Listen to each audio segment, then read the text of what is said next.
성도님들 혹시 그 기생충이라는 영화를 보셨습니까? 그 영화에 보면 돈 많은 부자가 나옵니다. 그 사장님은 박 사장인데요. 그는 주변 사람들에게 선을 넘지 말라는 말을 자주 합니다. 이 말은 그 자신의 영역을 침범하지 말라는 것인데요. 새학기가 되면 저희 아이들에게 가장 많이 듣는 단어가 있습니다. 그것은 인싸와 아웃사이더입니다. 인싸는 집단 내에서 잘 어울리고 영향력 있는 사람을 말합니다. 그리고 그 집단에 들어가지 못하면 아웃사이더가 되고 왕따가 됩니다. 오늘날 우리는 지역 갈등, 또 남녀 갈등, 또 세대 간의 갈등, 또 다문화 사회로 인한 인종 갈등 등 수많은 벽이 있는 세상을 살아가고 있습니다. 지난 2월 달에 아프가니스탄에서 탈레반의 보복을 피해 한국에 들어온 특별 기여자들이 있었습니다. 이들은 아프가니스탄에 있을 때 우리나라 평화유지군을 돌보고 도와주었던 사람들입니다. 최근 이들 가족 중 초등학생 28명이 한 학교로 배정이 되었는데 등교를 한 10일 정도 앞두고 수많은 학부모님들이 학교에 모였습니다. 그들이 왜 모였을까요? 우리 아이들을 맘 놓고 학교에 보낼 수 있는 대안을 달라. 우리 아이들이 위험하다. 그들을 외국인 학교로 보내달라. 이런 현수막과 피켓을 들고 입학 반대 시위를 한 것입니다. 왜 이런 일을 하는 걸까요? 문득 이런 생각이 들었습니다. 이 많은 학부모들 중에 예수님을 믿는 사람은 과연 없는 것일까? 이 학생들을 반갑게 환영하는 현수막은 왜 없는 것일까? 예, 그렇다면 오늘날 우리가 우리 교회도 돌아보기 원합니다. 우리는 진리의 문제가 아닌 것으로 너무 쉽게 싸우는 교회를 보게 됩니다. 그리스도 안에서 서로 사랑하지 않고 자신의 주장만 내세우는 모습을 볼 때 힘이 빠집니다. 그 고통은 고스란히 교인들의 몫으로 돌아갑니다. 결국 교인들은 상처받고 그곳에서 정상적인 신앙생활을 하기 힘듭니다. 이런 모습을 바라보는 하나님은 어떤 마음일까 생각해 보게 됩니다. 바울은 믿음으로 낳은 그의 아들 디모데에게 이렇게 권면합니다. 어리석고 무식한 변론을 버리라. 이에서 다툼이 나는 줄 알미라. 주의 종은 마땅히 다투지 아니하고 모든 사람에 대하여 온유하며 가르치기를 잘하며. 오늘 본문에 나오는 에베소 교회도 유대인과 이방인 간의 갈등이 있었습니다. 당시 에베소 교회는 너무 달랐던 유대인과 이방인이 예수 이름 안에 공동체로 생활하게 됩니다. 이 배경을 좀 더 살펴보겠습니다. 우리는 사도행전 1장부터 9장까지 해서 베드로를 중심으로 유대인들이 예수님을 영접하는 장면을 보게 됩니다. 그들은 놀라운 복음을 듣게 됩니다. 자신들이 틀을 깨고 메시아 예수님을 만나게 됩니다. 그리고 하나님은 그 복음이 유대인만이 아닌 이방인에게도 전해지기를 원했습니다. 베드로는 하나님의 인도함을 따라 이방인 백부장 고넬료를 만납니다. 드디어 복음이 이방인에게 전달됩니다. 그리고 바울을 통하여 더 많은 유대인과 이방인들에게 복음이 전해지게 됩니다. 그 결과 많은 사람들이 예수님을 믿게 되었고 유대인과 이방인이 함께 모여 예배할 수 있는 공동체가 된 것입니다. 우리가 알듯이 예수님을 믿는 데는 자격과 조건이 필요하지 않습니다. 유대인이나 이방인이나 예수님을 믿는 데는 아무런 문제가 없습니다. 하지만 전혀 다른 배경의 사람들이 모여서 함께 신앙생활을 하고 시간이 지나자 문제가 발생합니다. 유대인은 신앙의 뿌리와 전통 그리고 할례를 중시하는 배경에 살았지만 이방인은 대부분 그리스와 로마 신을 숭배하는 헬라 문화에서 자랐고 특별히 오늘 본문에 나오는 에베소는 그 중심지였습니다. 그들은 예수님의 피로 하나가 되었지만 서로에 대한 다름과 불편함을 발견하게 됩니다. 살면서 내 주변의 사람들과 어느 정도 거리를 두고 지내면 다 좋아 보입니다. 그러나 가까이 밀접하게 생활하다 보면 부딪히고 상처받기 쉽습니다. 우리는 연애할 때 다 좋아 보입니다. 하지만 결혼해서 살다 보면 싸우기 시작합니다. 교회도 크게 다르지는 않습니다. 주일날 한 번씩 보는 모습은 모두 괜찮아 보입니다. 어느 정도 거리를 두고 만나면 아무런 문제가 없습니다. 그러나 함께 봉사하고 사역을 하다 보면 각자의 성격이 나오고 다른 생각으로 부딪히게 됩니다. 이것이 초대교회 유대인과 이방인 사이에 겪었던 문제이고 또한 지금도 우리가 경험하고 있는 현실입니다. 많은 사람들이 말합니다. 그러니까 너무 가까이 지내면 안 돼. 너무 마음을 열지 말고 거리를 두고 지내. 결국 인생은 혼자 사는 거야. 다른 사람들을 믿지 마. 여러분도 과연 이것이 정답이라고 생각하십니까? 네, 아닐 거라고 생각합니다. 과연 이렇게 생각하는 삶이 참된 행복이 있을까요? 성경 말씀은 어디에도 그렇게 말하고 있지 않습니다. 시편 133편 1절에 보라 형제가 연합하여 동거함이 어찌 그리 선하고 아름다운고. 전도서는 말합니다. 한 사람이면 패하겠거니와 두 사람이면 맞설 수 있나니 세 겹줄은 쉽게 끊어지지 아니하느니라. 그렇다면 성경이 말하는 이런 공동체를 우리는 어떻게 만들어갈 수 있을까요? 먼저 나 자신이 누구인지 알고 겸손해야 합니다. 바울은 오늘 본문 12절에서 말합니다. 그러나 하나님 없이 살았던 지난 날을 잊지 말기 바랍니다. 소망도 없고 하나님도 모르는 자들이지 않았습니까? 사람들은 흔히 올챙이적 시절을 잘 잊어버립니다. 구원받고 시간이 지나면 자기가 처음부터 의인이었던 걸로 착각합니다. 오늘 본문 1절부터 5절까지는 예수님을 알기 전 우리의 모습과 어떻게 우리를 구원하셨는지 말합니다.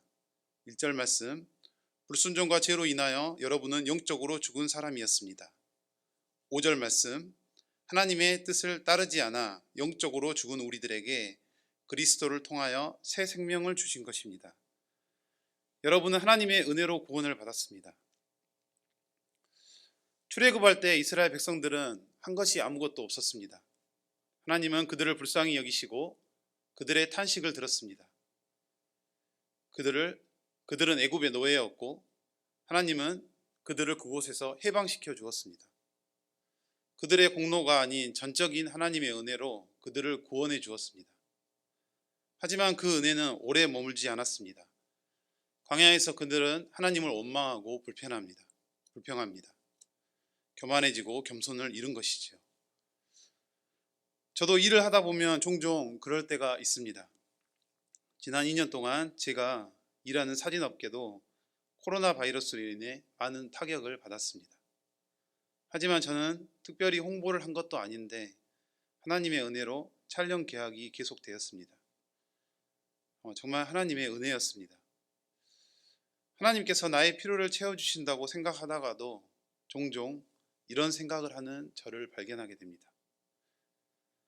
아니야, 10년 가까이 제가 고객 응대를 잘하고 실력이 쌓아서 사람들이 인정하고 일이 계속 되어지는 거야.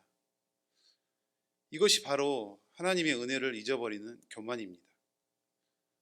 하나님께서 일할 수 있는 몸과 힘을 주신 것을 인정하지 않고 또 살아갈 수 있는 하루하루를 허락하신 것을 잊어버리는 것입니다. 오늘 본문 12절에서 우리가 하나님 없이 살았던 지난 날을 잊지 말라고 말합니다. 어떤 사람들은 이런 질문을 합니다. 그리스도 안에 있으면 새로운 피조물이 되었다고 하는데 왜 자꾸 좋지 않은 지난 과거를 생각하라고 합니까? 괴롭고 마음이 아픕니다. 하지만 이런 사람은 지난 과거가 아직 하나님 안에 완전히 회복된 것이 아닙니다. 여전히 상처로 남아있는 것입니다. 하나님으로부터 치유된 지난 과거는 그것을 생각할 때 나를 더욱 겸손하게 만들고 하나님께 영광을 돌리게 됩니다. 더 이상 나를 구속하지 않고 더 이상 부끄러워하지 않습니다. 나의 삶이 하나님 안에 새롭게 해석이 되었고 나의 과거가 복음을 전하는 소재가 되었기 때문입니다. 사도 바울은 갈라디아서에서 고백합니다. 자신은 이전에 열심으로 하나님의 교회를 핍박하고 박해했다라고 말합니다. 하지만 하나님께서 모태에서부터 이것을 택정하시고 계획하시고 그 은혜로 부름으로 이방인의 복음을 전하기 위해서 사용했다고 말합니다. 예, 그렇습니다. 오늘 본문에서 그러므로 생각하라, 이 말씀은 지난 일에 대한 죄책감을 가지라는 말이 절대 아닙니다. 많은 사람들은 자신이 죄인이었다는 것을 잊어버리기 때문에 교만해집니다. 구원을 받아도 과거의 자신의 처지를 잊어버립니다. 그러므로 생각하라, 이 말씀은 하나님 없이 살았던 지난 날을 돌아보라. 소망 없고 빛도 없는 이 세상에서 나를 택하여 구원하신 그 은혜를 깊이 생각하라는 것입니다. 우리는 하나님의 은혜 안에서 믿음으로 구원을 받았습니다. 우리는 스스로 절대 구원할 수 없습니다. 그러므로 구원은 나의 공로가 아닌 전적인 하나님의 선물인 것입니다. 우리의 행위로 구원받은 것이 아니므로 우리는 자랑할 것이 없습니다. 이것이 하나님 앞에 우리가 겸손해짐으로 공동체 안에서 하나 되는 출발점이 될 수 있습니다. 우리 자신을 돌아보고 죄악 가운데 있는 우리를 구원하신 그 감격이, 그 은혜가 우리 안에 있을 때 우리는 다른 사람의 미숙함과 나와 다른 모습을 품을 수 있게 됩니다. 앞에서 살펴보았지만 이 당시 서로 원수같이 지냈던 유대인과 이방인이 함께 예배를 드린다는 것은 매우 놀라운 일입니다. 완전하진 않았지만 그들은 어떻게 예배하는 공동체가 되었을까요? 그것은 공동체 안에 예수님의 희생을 기억하는 십자가의 사랑과 섬김이 있었습니다. 우리는 희생하지 않고 관계를 개선하려고 노력합니다. 우리는 섬기지 않고 대접받길 원합니다. 한 가지 경험했던 예를 들어보겠습니다. 어떤 아버지에게 두 아들이 있습니다. 하지만 두 아들은 오래전에 싸워서 서로 안 본 지 오래되었습니다. 어느덧 아버지 칠순잔치를 할 때가 되었습니다. 근사한 호텔을 예약하고 아들들은 각자 고가의 선물을 준비합니다. 하지만 안타깝게도 두 아들은 서로 겹치지 않게 날짜를 잡아서 두 번의 칠순잔치를 하게 됩니다. 첫째 아들 가정이 먼저 행사를 진행합니다. 아버지께 사랑한다고 말합니다. 키워주신 은혜에 감사하다고 말합니다. 그리고 값비싼 선물을 전달합니다. 하지만 아버지의 마음은 그리 편하지 않습니다. 표정이 썩 좋지 않습니다. 한참을 고민하다가 아버지가 큰 아들에게 말합니다. 아들아, 내년 생일 때는 국밥이라도 좋으니 집에서 둘째 가족이랑 함께 보면 안 되겠니? 제가 아들들을 돌보면서 참 기쁠 때가 많습니다. 둘째 이래가 제가 생일이 되면 그 모아놓은 용돈을 저한테 선물을 하고 또 이렇게 감사의 편지를 써서 저한테 줍니다. 굉장히 기쁜 일이죠. 하지만 제가 더 기쁜 순간은 이래가 셋째 이슬이를 잘 돌봐주고 있는 모습을 볼 때입니다. 사이좋게 지내는 모습을 보면 더 감동이 됩니다. 이 아버지의 마음이 유대인과 이방인을 향한 하나님 아버지의 마음이었고 또한 우리 공동체를 향한 하나님의 아버지의 마음이라고 생각이 됩니다. 13절 말씀을 보겠습니다. 예수 그리스도 안에서 그리스도의 보혈로 인해 하나님과 가까워질 수 있게 되었습니다. 예수님의 핏값으로 우리가 하나님께 나아가게 된 것입니다. 하지만 기억해야 합니다. 이것은 나만이 아닌 모든 믿는 이에게 적용이 됩니다. 혹시 지금 공동체 안에서 아니면 내 주변에서 어떤 관계의 어려움이 있습니까? 위 말씀처럼 우리 옆에 있는 분들이 예수님의 핏값을 주고 산 형제 자매라는 것을 꼭 기억해야 합니다. 저도 리더로 지내며 아쉽고 불편한 마음이 들 때가 있습니다. 그럴 때 당신은 예수님의 핏값을 주고 산 예수님 짤입니다 라고 생각을 합니다. 우리 한번 해보겠습니다.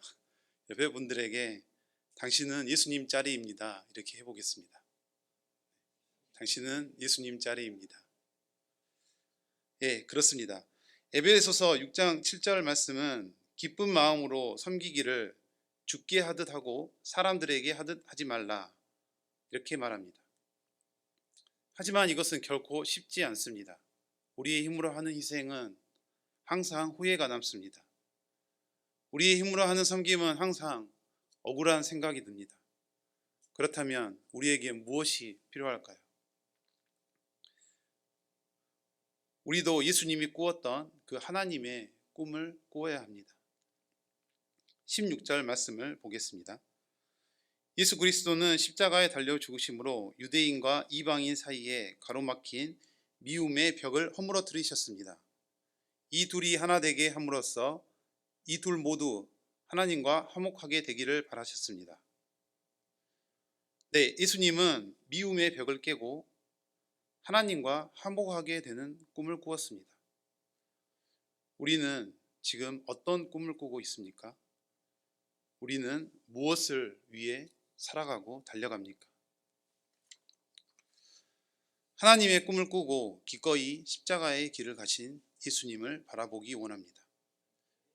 나의 주어진 삶에서 내가 질 수 있는 십자가가 무엇인지 생각해 봅니다.